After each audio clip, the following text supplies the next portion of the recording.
Crypto's bounced back because institutions are buying, right? If you saw like FTX, which is an offshore exchange, raised $900 million at an $18 billion valuation from some of the best investors in the world. I think that sent a signal to the whole crypto market that this isn't going away, that institutions want to pile money and the smartest investors in the world are participating. And that got the shorts covered. And so this was partly a big short covering rally and partly recognition that this is a real market that's not going anywhere.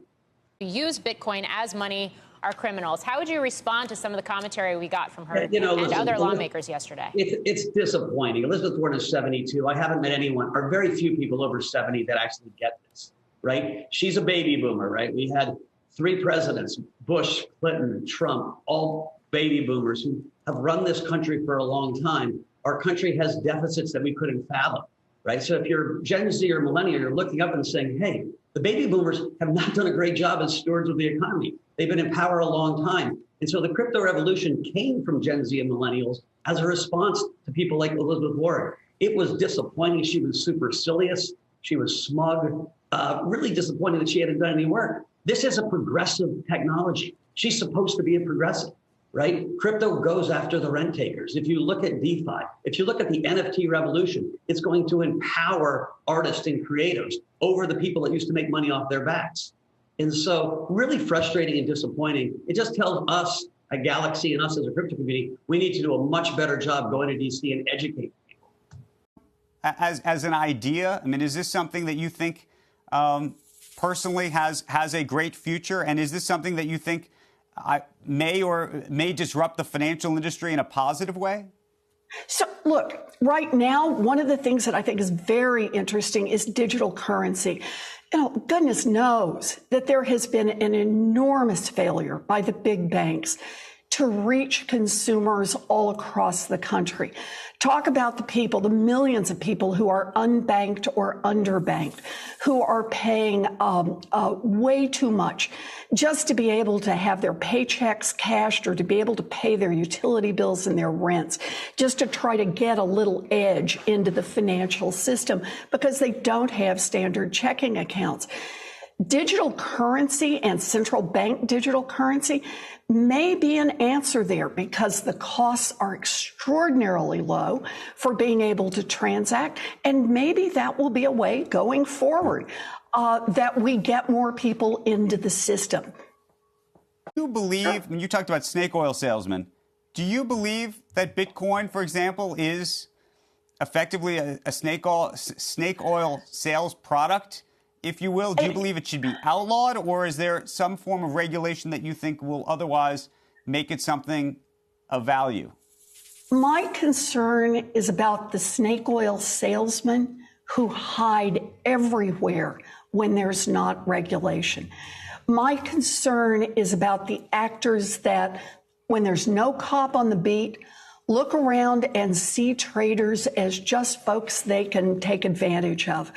My concern is that a wholly unregulated market is one where ultimately the folks who pay the price are the small investors and the taxpayers.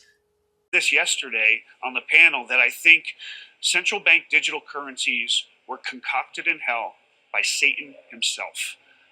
They are incredible control by governments over everybody's bank account, and they are they're going to create a void of privacy for every individual citizen. I think they're horrible, but I think that's where they... Welcome to the Crypto Teacher. And guys, please like and subscribe if you do like what you're listening to. Please inform your friends and family and spread all over social media. It is imperative that we get back to learning finances and understand how the world really works, because once we understand how the world really works, we understand that it's all planned out. Now, I want to thank those who purchased the books Cryptoteacher and the New World Order book. Remember, those books are mandatory because they show you how the world really works. Also, the 3 Kids books. Also, those who donate to the Cash App, Patreon, much love, keep it coming. And then also those who are shopping at both stores, much love, keep it coming. And getting over into Bitcoin and cryptos first, Bitcoin broke 40,000, of course, have a little pullback. But guys, we know we have futures at the end of the week. Now we have Visa CFO says the crypto frenzy may be winding down since the cross-border volume has decreased. And guys, we know cryptocurrencies is all based on speculation, plus the stock market was pumped by the Fed, and then also cryptos were pumped by the Fed. So we know we're definitely going to have a pullback, but we know when the real utility bull run comes, cryptos are going to rise to the top. That's how it's planned. Now, guys, do not forget to pay attention to the actual volume. Tether USDC is going to be so important because we're going to have futures, options, and then plus we know that we run into open interest, and now we have JP Morgan in the game. But as far as what Tether is concerned, we have the comp controller now wants to know exactly what's backing Tether. So again, we see this onslaught when it comes to Tether. Also, guys, the Fed. We know Jerome is in the house today, so he's going to swing the market, guys. So we're going to pay attention to the actual language of Jerome Powell, whether he's going to give us a hint of tapering coming now or whether they're going to wait until September. If they wait until September, guys, we know we have all these people that's going to be out of work. We know that the moratorium, majority of them are going to end in September. So if they wait until September, guys, over those next 6 months, like I explained, September 2021 to February of 2022, there's going to be a lot of pain. Now, guys, just like I stated, don't forget that we have futures on Friday, Bitcoin, Ethereum. So make sure that we're keeping focus on the indicators. Also, we have grayscale premium starting to rise. Don't forget the Bitcoin trust is still locked up and manipulation as high as it gets. Now, guys, we have XRP gets a slight rise. Remember the Asian connection. Remember, I've been over it 1,000 times. It's not by chance that Ripple XRP is all over the place when it comes to Society 5.0. All that was planned in Japan. So now we see Japan is testing the ODL liquidity to the Philippines. Guys, remember, it's all planned out. Please go watch my Society 5.0 videos. Now, getting over into a little crypto news, guys, we have the Hegelian dialectic. As fine as it gets. We have Senator Elizabeth Warren, and then we have Mike Novogratz. I did a video last night. We had Elizabeth Warren asking Janet Yellen to take action as far as what regulation is concerned. Plus, we have Mike Novogratz speaking of how cryptos came about during the last financial crisis. But guys, we know the central banks are in charge of cryptos, even the private cryptos. Guys, just don't look at the names, just don't look at the people. Find out who's funding it. If you're a small-time developer and you get one of these big-time billion-dollar companies to invest in your project, of course, that's what you want. You want that venture capital, not knowing that eventually they're going to take over your company. That's how it was done, and they boot you out your own company. We saw it. We saw the blueprint during the big tech boom. And by the time that developer wakes up, it's too late. But also, we had the law professor calls for crypto mining regulation during the U.S. Senate banking hearing. And we know China still controls majority of the hash rate, guys. Do not forget that. Now, we have MasterCard chooses 7 crypto startups for Start Path Accelerator. So, guys, we have these big corporations funding the smaller companies. It's the same hands. So, basically, Uphold, we have GK8, we have Domain Money, we have Stacks, we have Super Oracles, we have Taurus, and also we have Mentable. So, guys, they're covering the whole spectrum. So, you have wallets, trading platforms, storage, NFTs. Now we have Binance cuts withdrawal limits and rolls out tax reporting tools.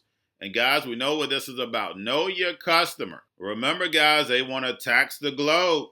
Now we have Andreessen, my God, funds Valora after spinoff from Salo. Also, guys, we have Dash launches retail customer app for shopping in stores across America. And that's over 155,000 stores. Also 125 online stores, plus they get instant savings up to 12% on their purchases. And guys, this is big, real use case right here. Now we have Galaxy Digital launches fund backed by Franklin Templeton. and they manage over $1 trillion in assets, guys. And lastly, we have ASI President Rich Checkin says the CBDC was concocted and held by Satan himself. And guys, you know I've been saying this from the beginning. It gives them total control. If you have my New World Order book, you already understand where this is going. This gives them total control. Somebody has control over your finances and see everything that you're doing. They will be able to control everything that you do. Because remember, when it comes to the New World Order, it's all planned out. But guys, all I have for you, don't forget about the books, Cryptoteacher and the New World Order book, plus the 3 kids books. It's time to re-educate, guys. Also, if you're new to cryptos, you have Coinbase, Bitrue, Binance. The book links and crypto links are in the description. The Cryptoteacher stock channel, Cryptoteacher stocks. You have your Cobalt, your chip stocks, your banking, your gaming. While everybody's sitting at home, got that home stocks to see where the biotech stocks. And while everybody's at home getting free money or waiting on that free money, what are they doing? Drinking and smoking weed. Don't forget about those stocks, and you have a wonderful day. We're going to a different economy, and we're going to be learning more about that as we go. But clearly, we're learning that things can be done from remote locations. We're learning that technology can replace people even more than we thought. We're not going back to the same economy. We're recovering, but to a different economy, and it'll be one that is more leveraged to technology. And I worry that that is going to make it even more difficult than it was for many workers.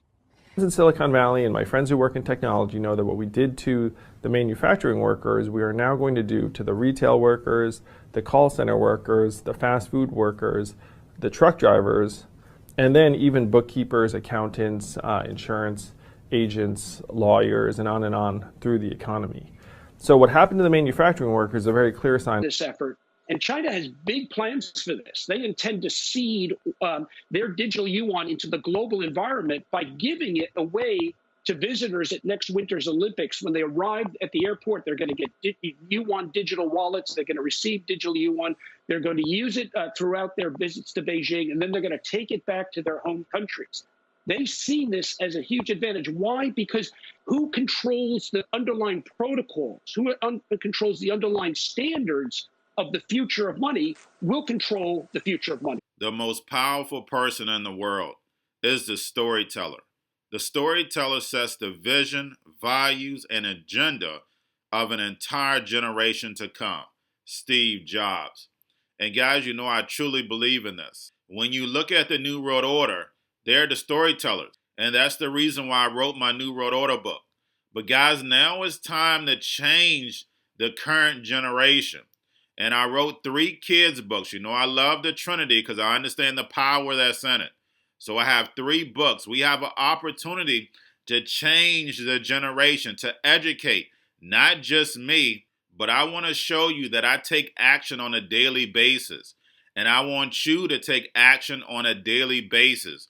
Whether it's your job, whether it's in your community, we have an opportunity right now to educate the masses. I posted this on my Twitter account. Please share, but this is a short clip of the 3 books. There's going to be a clothing line and action figures. Please get these books for your kids, nephews, cousins, friends, so therefore we can start the re-education now.